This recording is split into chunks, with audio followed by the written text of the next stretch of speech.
le cœur de l'entreprise, c'est la partie sportive. Tout est fait pour optimiser les performances sportives. Je te donne un exemple. Quelque chose qui se passe très très bien en ce moment, c'est la vente de maillots. Les gens pourraient penser que c'est simplement de l'image. Oui, c'est de l'image, évidemment que c'est des revenus, mais ces deux choses-là ont un impact sur la performance sportive. Pourquoi? Parce que tes revenus te permettent d'investir dans tes infrastructures, dans de nouveaux joueurs, dans de l'équipement qui doit participer à performer sportivement. Les autres clubs de national qui ont des fanbases en local génèrent du business via la billetterie, via les partenaires locaux. Aujourd'hui, c'est pas notre cas. Nous, on a le merchandising qui drive toute la partie business et revenus du club.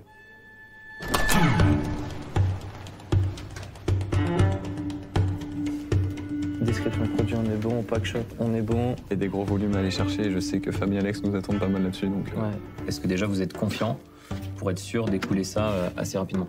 Nous, on a choisi de positionner le maillot de Versailles comme un maillot lifestyle, notamment grâce au shooting qu'on a fait dans une ville et pas dans un stade.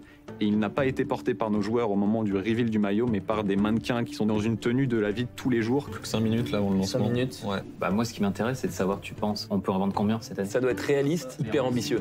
On n'avait pas forcément de repères par rapport à l'année dernière où on vendait qu'une centaine de maillots. Même si on doit être raisonnable par rapport au budget, par rapport à tout le fric qu'on crame aujourd'hui. Alors on a commandé 4000 maillots sur notre première commande avec Kappa. Au début, ça met une vraie pression, pour être très honnête. Donc il est 9h58. Comment tu le sens? Il reste 2-3 retouches à faire sur le site. Il n'y a plus qu'à appuyer sur le bouton. 10h. Tu peux appuyer sur poster.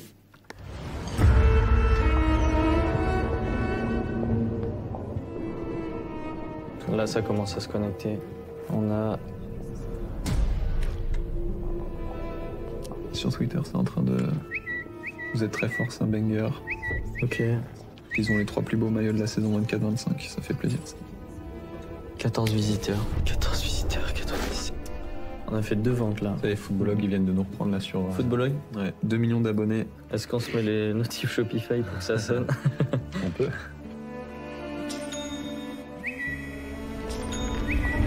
On en est où là de la vente des maillots? On a vendu 1680 maillots en 5 jours. Quand on voit qu'avec les maillots, en une semaine, on vend 1600 maillots et on fait pour 150 000 € de chiffre d'affaires de maillots, honnêtement, vendre 10, 15, 20 000 maillots, je pense vraiment qu'on peut le faire. Je suis sur le BP là. On a mis 330 000 €. Et en une semaine, on a fait plus de la moitié. Ouais. Et tu penses que l'effet Pierre Gasly, c'est... On était autour des 800, 850. Ok. Avant le poste de Pierre Gasly et après le poste de Pierre Gasly, on se fait dévaliser. Donc là, on n'a plus rien sur le shop et on a de la demande dans tous les sens. Un club en moyenne en Ligue 1 vend entre 5 et 10 000 maillots. Nous, aujourd'hui, avec les volumes qu'on a, je pense qu'on peut rivaliser avec ces clubs de Ligue 1 sans problème. Nice, qui est un gros club et un beau club, en vend 14 000 par an. Le PSG, je pense que c'est des centaines de milliers, voire des millions, hein, mais... Non, c'est 200 000 maillots, le PSG. Moi, j'ai 1 million. C'est 1 million sur les 4 dernières années. Ok. Donc c'est... Ça me paraît vraiment pas beaucoup. Ça me paraît C'est rien du 200. tout, ça veut dire qu'on fait 10% du PSG, déjà? Ça me paraît pas beaucoup. 1,1 million de maillots vendus entre 2018 et 2023. Avec des Messi, des Neymar, des Mbappé, des Kangin. Ok. Ça me donne encore plus envie de réussir à en vendre encore plus. Si on est confiant sur le fait de vendre 100 000 maillots, il n'y a pas de raison qu'on n'en vende pas 200 000.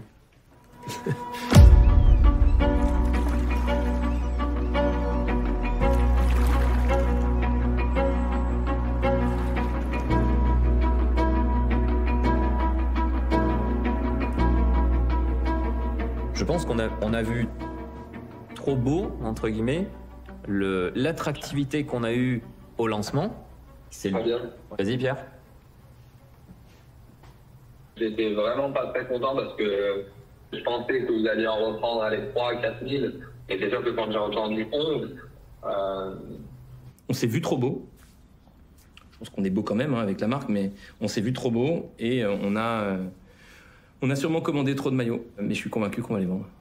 Et donc là, on travaille avec les équipes pour trouver des leviers pour faire en sorte qu'on essaie d'écouler au maximum ce nombre de maillots. Aujourd'hui, ce qui se passe si on vend pas les maillots, c'est qu'on peut se retrouver dans une complexité financière auprès de la DNCG. Et son rôle, en fait, il est tout simple, c'est de veiller à la bonne santé financière des clubs.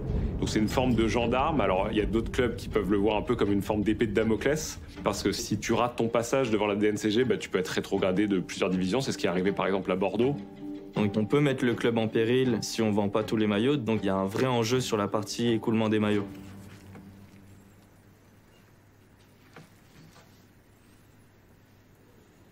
Oh, la rigueur. Ouais, beau gosse, tu m'as ramené le café. T'es concentré, Oh, toi, t'es un bon, toi. T'as vu du sucre? Non. La rigueur. Les petites barres, t'as des sucres. Merci, beau gosse. C'est ça, l'esprit d'équipe. On est ensemble. Ah, c'est le troisième, ça? Ouais, c'est le troisième jeu, lui. On jouait avec deux mains. Putain, il est beau, je l'avais pas vu, hein. Ouais, il est super beau, ouais. Ah. Tu préfères lequel de quoi? Je préfère le bleu, moi. Le bleu? Ouais, bah demain, on va jouer avec celui-là. Demain, ils vont être beaux gosses. Maintenant, il reste plus qu'à. Bah, gagner, hein. Bien joué, Minot. La rigueur.